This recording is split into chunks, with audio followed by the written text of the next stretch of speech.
हाँ, कक्षा 10 चैप्टर आपका स्टार्ट है, दो चर वाले रैखिक समीकरण युग्म। इसमें हम जैसे कि हम लोग पढ़ चुके थे, प्रतिस्थापन मेथड पढ़ चुके थे। किसी भी दो चर वाले रैखिक समीकरण युग्म को हल करने के लिए 3 मेथड बताया गया था, जिसमें पहला आपका प्रतिस्थापन था, या विस्थापन विधि थी, दूसरा विलोपन है और तीसरा क्या था, बज्रगुण। जिसमें पहला मेथड हो गया था, दूसरा मेथड आपका विलोपन विधि है, यानी इलिमिनेशन मेथड से बोलते हैं। यह आपका एक्सरसाइज 3.4 का क्वेश्चन पहला है। क्वेश्चन पहले के अनुसार, यानी क्वेश्चन पहले को लेकर मैं विलोपन विधि को पूरा का पूरा डिटेल में वर्णन करेंगे। पहले विलोपन विधि होता क्या है। कोई भी दो चर अगर आपका समीकरण दे रखा है, कोई भी दो चर वाला रैखिक समीकरण दे रखा है, तो उन दोनों समीकरणों की सहायता से कोई एक पद हमें हटाना होता है। चाहे x वाला टर्म रिमूव करो, चाहे y वाला रिमूव करो, तो एक टर्म रिमूव करके एक टर्म की वैल्यू फाइंड की जाती है। इस मेथड को हम लोग कहते हैं विलोपन विधि, विलोपन विधि कहते हैं। विलोपन विधि का कहने का तात्पर्य है कि एक टर्म आपको किसी भी हाल में कैंसिल आउट करना है। तो जैसे हम पहले क्वेश्चन नहीं लेते हैं और पहले क्वेश्चन के पर हम विलोपन अभिक्रिया पूरा का पूरा हम बताते हैं किस तरह से किया जाएगा। जिसमें पहले क्वेश्चन है, निम्न समीकरणों के युग्म को विलोपन विधि तथा प्रतिस्थापन विधि से हल कीजिए और कौन सी विधि अधिक उपयुक्त है, इसको बताना है। इसमें तो कह दिए दोनों विधि अप्लाई करना, तो हम यहाँ पर पहले विलोपन विधि यहाँ पर देखते हैं। जिसमें क्वेश्चन पहला कर रहा है कि 5x प्लस का, पहला है क्वेश्चन इसका, x प्लस का y इज इक्वल टू 5 है, पहला क्वेश्चन इसका दे रखा है। और दूसरा दे रखा है आपका 2x minus 3y, 2x minus 3y बराबर इसका दे रखा है 4। ये कोई दो चर वाले रैखिक समीकरण युग्म है। इनको पहला विलोपन विधि से किस तरह सॉल्व किया जाए, इसको हम देखते हैं।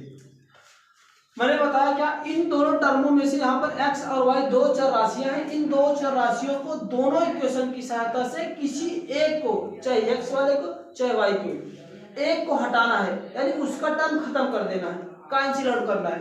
तो आप करेंगे क्या, पहला मेथड होता है, पहला स्टेप इसका होगा, अगर x और y दोनों समीकरण में इन दोनों के गुणांक अगर सेम है तो कोई बात नहीं, तब तो जोड़ घटा दिया जाएगा, कैंसिल आउट होगा। जिस तरह से अगर जोड़ने पर कटेगा तो जोड़ दिया जाएगा, अगर हटाने पर विलुप्त होगा तो घटा दिया जाएगा। अदरवाइज अगर इन दोनों में से दोनों x और y जिसको हमें विलोपन करना है, हटाना है, अगर उसके गुणांक बराबर नहीं तो सबसे पहले उसको गुणा करके उनके गुणांक को बराबर किया जाएगा। जैसे यहाँ पर x प्लस वाई है, यहाँ पर 2x माइनस 3y है। x का इसके x के गुणांक के बराबर नहीं है, ना तो y की वैल्यू इस y के गुणांक के बराबर है। तो हम करेंगे, अगर हम यहाँ पर देख रहे हैं ये माइनस ये प्लस है, अगर किसी भी हाल में अगर y वाले के गुणांक में बराबर कर लूं, किसी भी कंडीशन में चाहे जैसे गुणा या भाग करके अगर y के गुणांक हम बराबर कर लूं, तब तो केवल हम जोड़ देंगे, क्योंकि प्लस और माइनस है तो सेम हो जाएगा, तो कैंसिल आउट हो जाएगा। या तो यहाँ पर इसको हम बराबर x वाले के गुणांक हम बराबर करें दोनों, क्योंकि यहाँ पर 2x है, यहाँ पर जितने की आवश्यकता होगी उतना का गुणा कर देंगे तो बराबर हो जाएगा। ध्यान ये रहे कि जो भी प्रोसेस यहाँ पर अप्लाई करोगे, चाहे एक में चाहे दो में, हमेशा वह समीकरण तो दोनों पक्षों में होगा। अगर गुणा कर रहे हो तो समीकरण के दोनों पक्षों में उसी अंक से गुणा होगा, भाग दे रहे हो तो दोनों अंकों में उसी से भाग भी होगा। तो यहाँ पर हम देखते हैं पहला ही मेथड, यहाँ पर हम क्या करते हैं, यहाँ पर देख रहे हैं ये 3x है, माइनस 3x है और ये 3y है। अगर कैसे भी करके ये भी 3y बन जाए, अगर 3y को 3y में से घटा देंगे, जोड़ देंगे, यानी माइनस 3y प्लस 3y और माइनस 3y करके क्या हो जाएगा, 0 बन जाएगा। तो हमें वही मेथड अपनाना है, यहाँ पर 3 लाना है। तो 3 लाने के लिए मेरे पास एक ही मेथड बचा है कि समीकरण एक में दोनों पक्षों में 3 से गुणा करने पर, 3 से गुणा करने पर, ठीक। अब जैसे ही गुणा करेंगे, यहाँ पर गुणा करते रहे, देखो ये हो जाएगा 3x और ये हो जाएगा 3y, दोनों पक्ष में होगा, यहाँ पर भी इधर गुणा होगा और इधर भी गुणा होगा, तो 3x प्लस 3y बराबर 3 बचेगा 15। ये इक्वेशन थर्ड मान लेते हैं, ठीक।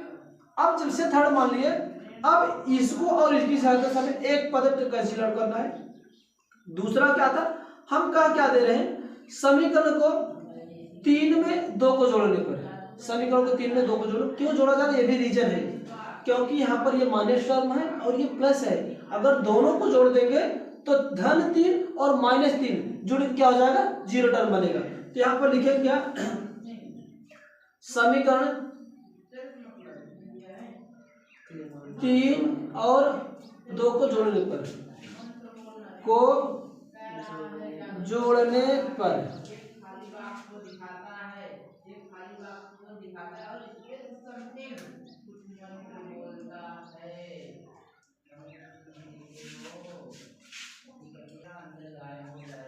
चलो भाई ये 3 था, 2 को यहाँ पे इसके बगल में लिख देते, 2x माइनस का 3y बराबर का 4, दोनों को क्या करना है, जोड़ना है, 3 2 क्या हो जाएगा 5x, और 3 में से 3 गए 0, यानी ये वाला टर्म कैंसिल आउट, यही एक टर्म खत्म हो गया, इसी के कारण इसको बोला जाता है विलोपन। बचा क्या, बराबर का 15 लोग कितना हो जाएगा 19, है ना।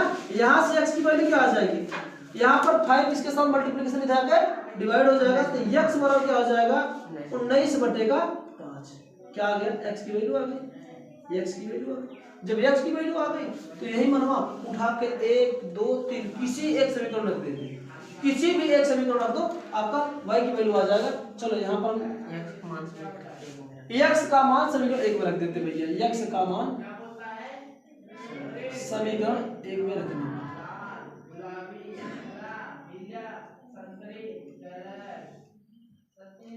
जैसे ही रखेंगे हमें बने क्या, यहाँ पर x के स्थान क्या रख दे 19/5 प्लस का y बराबर का क्या है 5, साफ कर लो, y को यहीं पे रहने दो, y को अब इस पूरा 19/5 को प्लस उधर लेके जाओगे क्या हो जाएगा, माइनस बन जाएगा, 5 माइनस का 19/5, बस इसको सिंप्लीफिकेशन कर लो, y बराबर क्या हो जाएगा 5 5 का 25 माइनस का 19 बटे क्या होगा टोटल का 5 हो जाएगा, तो y बराबर क्या आ जाएगा, 25 में से 19 गए 6 हो जाएगा, 6 बटे का 5, ये क्या आ गया आपका y की वैल्यू आ गई। ये आपका x और y का दोनों मान क्या है, हमें यहाँ से हमें मिल गए।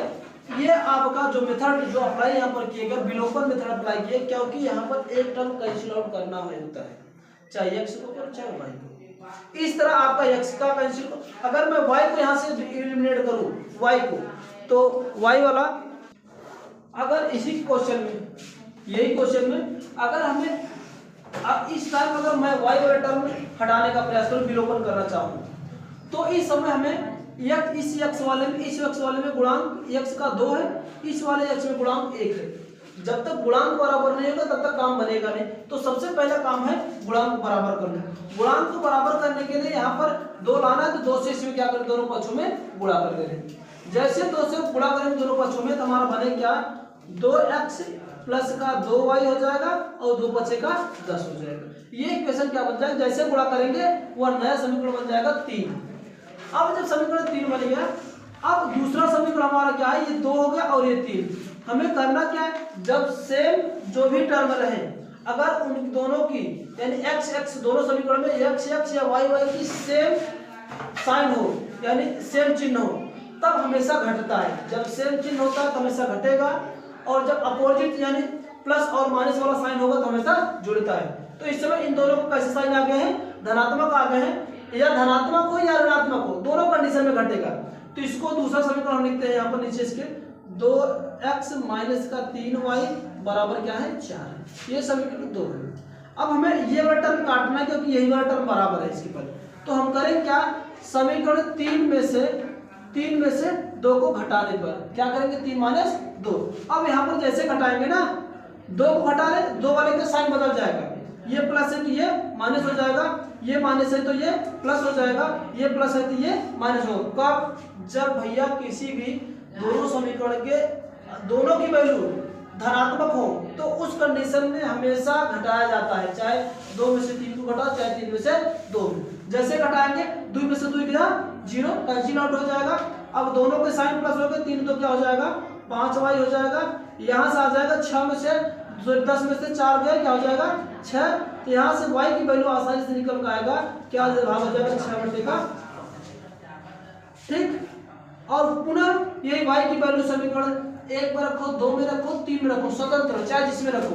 तो हम समीकरण किस में रख देते हैं, 1 में रख के निकाल देते हैं वैल्यू समीकरण x का मान, सॉरी y का मान यहाँ पर लिख देते हैं, y का मान समीकरण 1 में रखने पर जैसे रखोगे क्या हो जाएगा, x प्लस y की वैल्यू कितनी आ गई है 6/5 बराबर क्या है आपका 5। चलो x को यही रहने दो, ये पूरा पक्षांतर उधर कर दे रहे हैं, बराबर हो जाएगा 5 माइनस का 6/5। ध्यान देना क्योंकि ये चल किधर है इसलिए ये माइनस हो गया, ये नहीं माइनस हो गया, अपनी जगह पर ही है, ये चल के जा रहा है उधर, ये माइनस हो जाएगा। तो x बराबर क्या आ जाएगा यहाँ से 5 बचेगा 25 माइनस का 6/5, तो आ जाएगा x बराबर क्या आ जाएगा भैया 25 में से 6 गए 19/5, ये x की वैल्यू। ये मैंने यहाँ से x को एलिमिनेट करके निकाला था और पहले जो निकाला था वहां पर y को एलिमिनेट किया था। दो मेथड बनते हैं, चाहे x को एलिमिनेट करो चाहे y से, दोनों से रिजल्ट सेम आने वाला है, ठीक है ना। इस तरह से पहला क्वेश्चन था इसका।